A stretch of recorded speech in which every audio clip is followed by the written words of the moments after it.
Hello team and welcome to another ATP Geopolitics video with myself, Jonathan, MS Business Ukraine War Frontline update for the 8th of September 2023. A few things to add to my previous Frontline segment, my news piece this morning, so stay tuned if you want to see the latest updates. Here is what my map looks like from a distance there. Don't forget, I have to show you, I'm talking to myself, don't forget I have to show you my legend.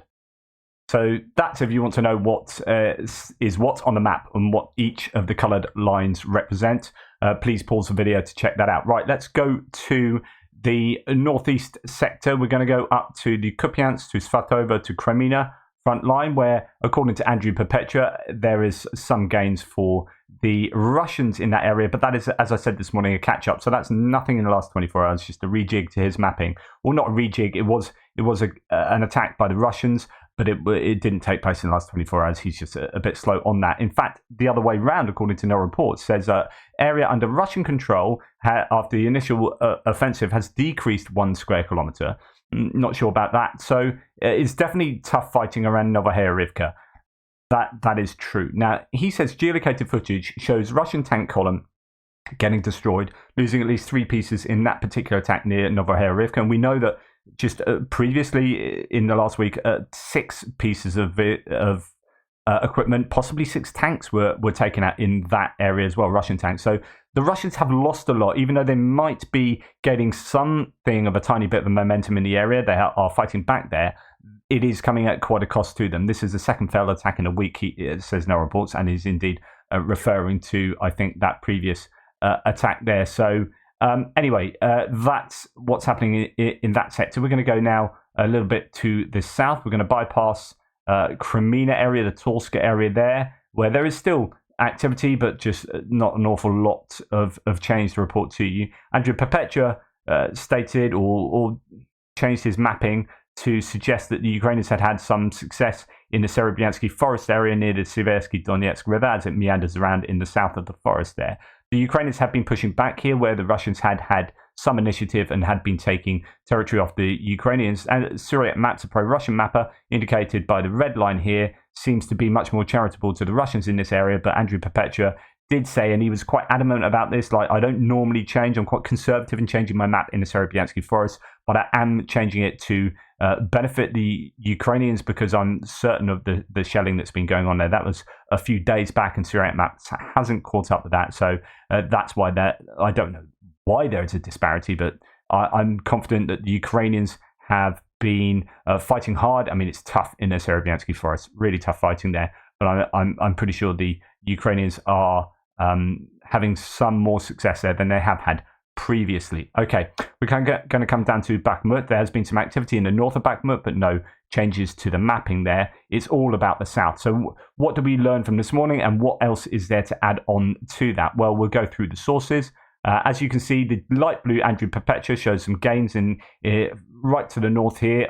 There was a little salient that he saw the Russians controlling on top of the high ground here, coming towards the as you can see here, the trench network that sits on the high ground. I'm going to try and do my 3D mapping here, see if I can indicate to you that, yeah, that there is high ground here. It's not so easy to see on this map because I can't emphasize the height difference, but you can see it goes uphill from Klishchivka onto this onto this trench network there at the top of the hill, and that's kind of the main area that they're fighting over, really. This high ground there dips a little bit, and then a bit more high ground here. And as you come to the north here, the Russians had this area that they took control of. If you remember, they had several attacks along this high ground that were absolutely hammered, with quite a lot of mechanized equipment being lost, the Russians there, along this tree line.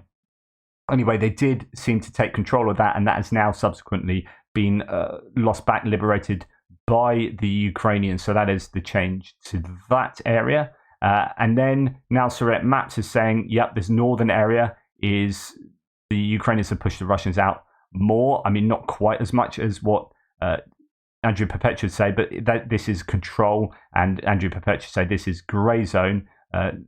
Syriac Maps is indicating that the Russians still control some very northern outpost, really, here, the very northern outskirts of Klishchiivka. I don't know that that's the case, according to pretty much all the sources at the moment reporting from Ukraine and saying that the Russians have been flushed out of Klishchiivka and that the Ukrainians had been using precision munitions or a lot of precise artillery to absolutely hammer any Russian seen moving in Klishchiivka, and they were basically evacuating, taking their wounded, but not going out through the ground lines of communication, the established ones, the roads that are under fire control. So they're just kind of fleeing, if you like, into the tree lines by the railway that skirts around Klishchiivka there. So I think that the hours are numbered for the Russians in Klishchiivka. I actually think they're probably they're flushed out already. So what did the sources say? Well, no reports this morning said Ukrainians have then made small advances along the forest strip west of the railway track south of Andriivka. We'll come to that in a second. 0.75 square kilometers added to their state. The liberated status. Russians have been recorded fleeing the northeastern parts of Klishchiivka. That's what I was talking about. Go and watch reporting from Ukraine's video from last night. Really good. Push to Andriivka and a cleanup of Klishchiivka is expected next. I think that's been happening today. I'm expecting Ukraine to have total control of Andriivka and Klishchiivka villages south of Bakhmut very soon, says this source. I always want to say the name, but it's just like letters and numbers. So this source will do.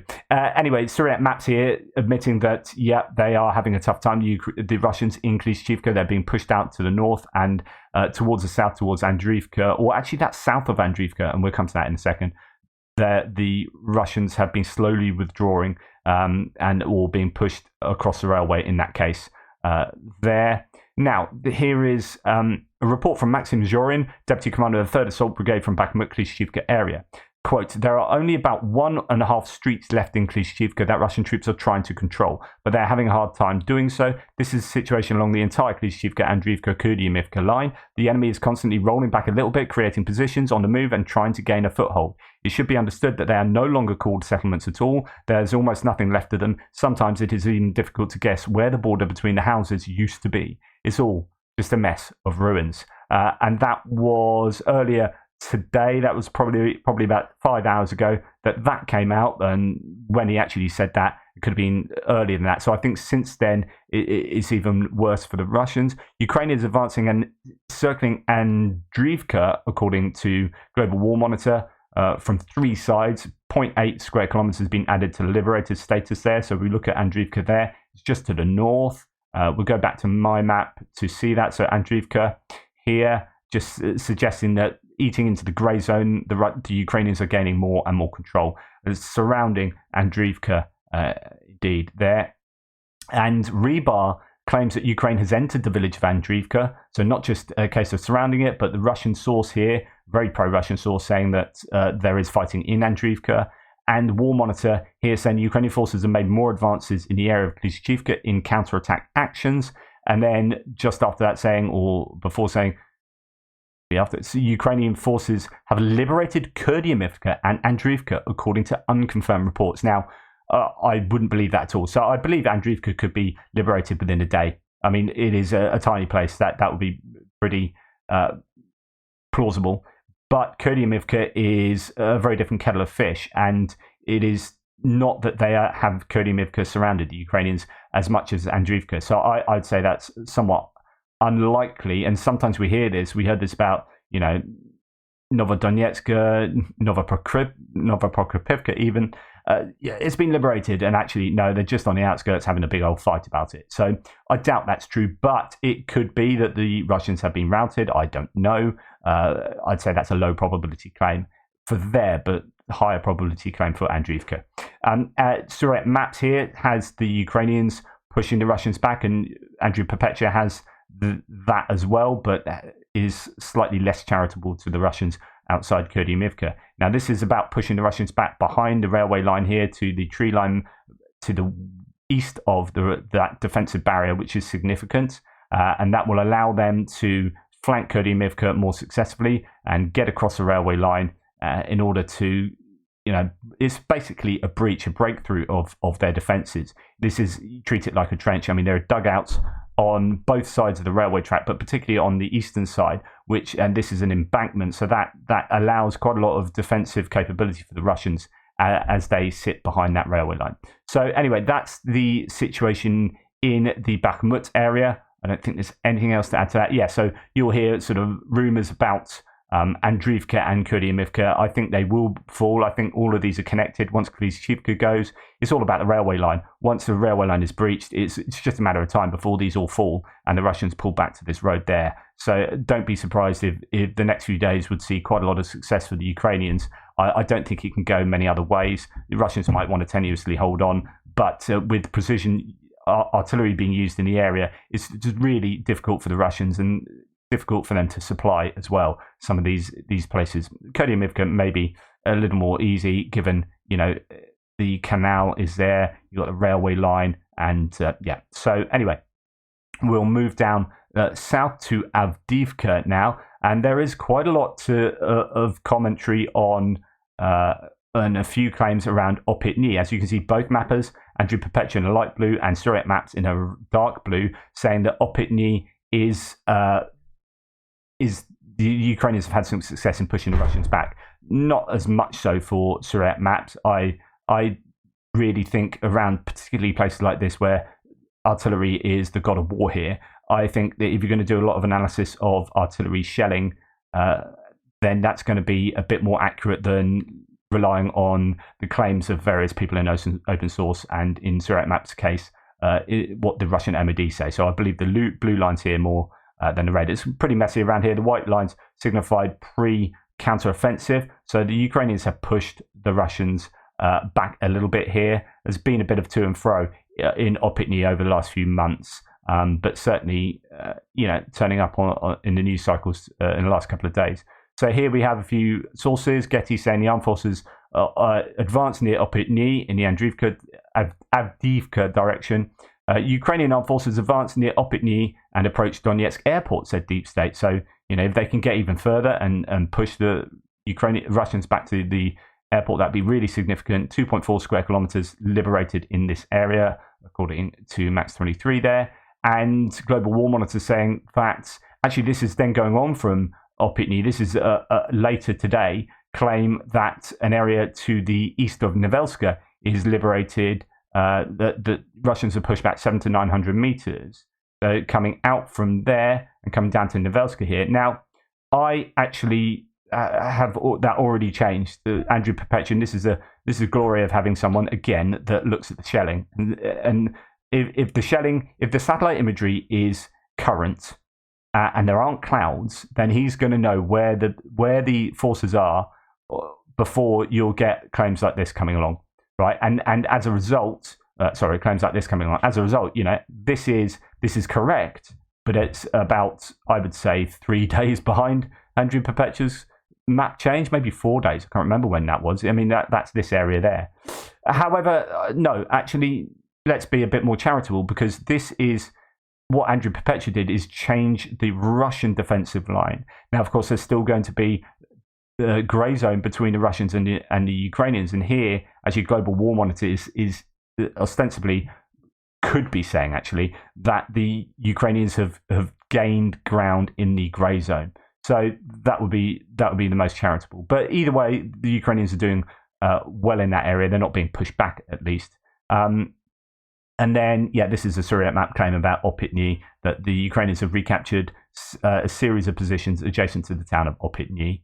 And then it goes to Mariinka, so we come down south from Nevelska. Nevelska is important to stop Pervomaisky being encircled, and that's important to stop Avdiivka as a whole being encircled, as well as Severny being important. So these kind of tiny places do have a lot of utility for either side. Now, Mariinka is not looking good for the Ukrainians. So this is according to multiple Russian sources, and a lot of Ukrainian sources are begrudgingly saying, yep, it's not looking good there. So here we have Surek Map saying the Russians managed to advance again in the town of Mariinka along the streets of Naberezhnya and Kastanova, Shatarska, and Polyhevkichna. Clashes have reached the lake area, but it's not confirmed that Russian forces have consolidated their positions around it. As it was mentioned some days ago, there's a big grey area between both sides in which the Ukrainian army only now controls about 20% of the town. Yeah, it's not looking good for the Ukrainians, I don't think. This is Rebar. Oops, this is what I said earlier today, just showing that Rebar has that conclusion as well, the pro-Russian mapper, and they actually said that last night. And Global War wanted to say, yeah, okay, to be fair, they're pretty much correct about what's happening there. And here's another source saying that Russians are gained in this northern part of the western outskirts. But actually, what Surrey Maps is saying is pretty much this whole area just to the northern tip of this lake has also been taken by the Russians. So it's some significant gains there if Surrey Maps is correct in what is happening in Marinka, and that would be a worry. This is a town that's held up for an awful long time. It's completely destroyed. There's nothing left of it but rubble, but yeah, nonetheless, there you go. And coming now down from Avdiivka, sorry, I am rushing. I do have engagements to get to, known as family. And here we have Velika Novosilka. There was a lot of talk about Novodonetsk, Kremenchuk, Novomayorsk. I haven't really heard much today about those places, and weirdly, as according to Andrew Perpetua, the Russians have made some really, I think, fairly significant gains around Pryutny. I say significant because I think this is all important, and they now have a bit of a buffer around Pryutny again, where they've regained some of the territory that they lost to the Ukrainians as the Ukrainians came down the sides of this kind of. There's a ravine that goes along here, east to west, west to east. That is heavily mined. The Ukrainians couldn't come across it, so they had to come from the side and from the side over here. And they were chipping away at the Russian occupied territory, but then the Russians have done a counterattack, which is not unusual and what you might expect. The question is it anything more than that? Or is this a case of the Russians exhausting themselves so that the Ukrainians can do like a counter and cause them more trouble? Indeed, Vostok Battalion has just said, this is Khodakovsky's battalion, reporting about the situation near Novomayorsky, so going a little bit west again, or east again. The Ukrainians have increased activity there for the last couple of days. Quite at Novomayorsky, the situation is complicated. It's like your relationship on Facebook, which often means, yeah, it's all up shit creek without a paddle. At Novomayorsky, the situation is complicated. The enemy set himself the task of giving a result. Regardless of losses, the passions are high. Well, it's very passionate fighting there. I think that's probably an understatement to say that, hey, it's really tough around this area, but I don't have any granular detail about that. I'm sure things will come out as soon, like yesterday, as soon as I did this video, Null Reports produced a bunch of mapping updates, and I was like, ugh. But it'll probably happen today because the fighting will just be finishing. In the daytime fighting, of course, they do a lot at night as well, but this is when the information starts really pouring out. Anyway, we're going to move to the west to Robotyne. As you can see, no changes to the mappers that I use in this area. Let's look at a couple of the claims. The defense forces, Ukrainians are successful south of Robotyne and Bakhmut, according to General Staff. That was really from kind of yesterday. On an unofficial note, says P-Star 1-1, the source here, Ukrainian forward units might have entered Novopokrovka from the north and from the east. Let's remind ourselves of what's going on here. Robotyne, we have some trench lines that the Ukrainians took between Robotyne and Novopokrovka, and we have the Ukrainians having some joy going southwards to the east of Novopokrovka here. And if they can attack from two directions, obviously that's going to be beneficial. Claim there is that they could well be inside Novopokrovka. We had heard that previously. As we heard about Kodiamivka and Andriivka, you've got to take some of these claims with a pinch of salt. Null Report says of the area, the Ukrainians had liberated 9.35 square kilometers. These were the areas that were either recently taken, so just north of Verbovy there, between Novopokrovka and Verbovy. The Ukrainians have recently liberated, but is also saying that actually some of this is a bit of a catch-up, sort of northeast of Kopany there. Kopany means digging, as far as I remember from Andrew Perpetua's live stream. So there's a lot of, I presume, mining or something in the area. Russian channels report that Ukrainians have advanced towards Luhove as well, so that's over here. And again, no granular detail about that either, but they've had some joy in that sector, the Ukrainians, quite a bit recently. Anyway, final thing to say is that Russian troops continue to build additional defense lines. So all the while this counteroffensive is grinding on, it gives the Russians time to, create further defenses that will present challenges for the Ukrainians going forward. So just as might as well see where that is. So these are further defenses in the Romanivska area. So Romanivska might well be one of the, I was talking about this the other day, might well be one of the main targets for the Ukrainians, because actually past Romanivska is kind of plain sailing. I say that, a bit tongue in cheek. Of course, there's going to be challenges everywhere, but stop it.